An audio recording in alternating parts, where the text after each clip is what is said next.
You are welcome to Pet 324, which is Mathematics in Primary Education 3. And this course is going to be handled by Mr. Elo Aminu.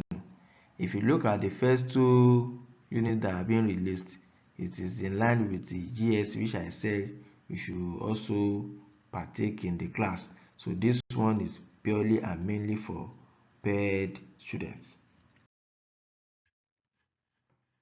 In this unit, we'll be talking about method of data collections and presentation of data, which are bar chart, pie chart, and pictogram.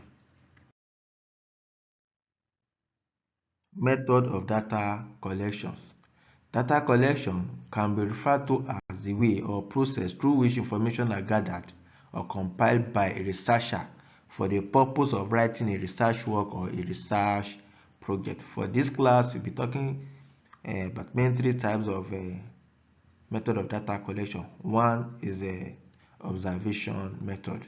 So in observation method is a process of looking out and recording the presence or absence of a particular trait or behavior of a person or group of a person.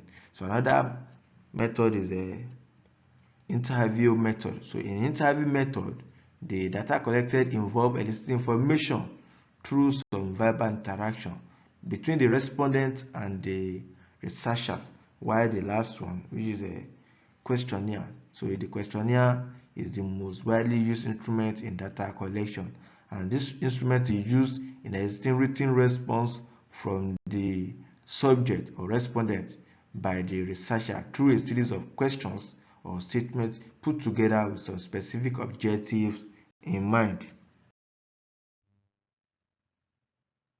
The bar chart. They consist of rectangular bars of equal width whose heights are proportional to the quantities or sizes of the item that are being represented. So we should know that each bar is separated by equal gaps. Let's look at an example here.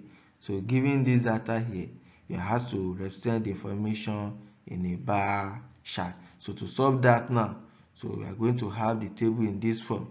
So what we are going to do is that we are going to plot the item produced against the years. So what we do now is that in 2018, so it's covered that 2,500 items were produced. So we are going to trace that to 2,500. So 2019, we trace it to 3,000 and so on and so forth. Pie chart. The pie chart is also known as divided circle. So the circle is divided into sectors, and the angle of each sector is proportional to the frequency of the item that is being represented. So let's look at an example here.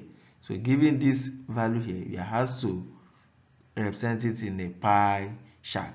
So to solve that now, so we are going to have, let's have this table here.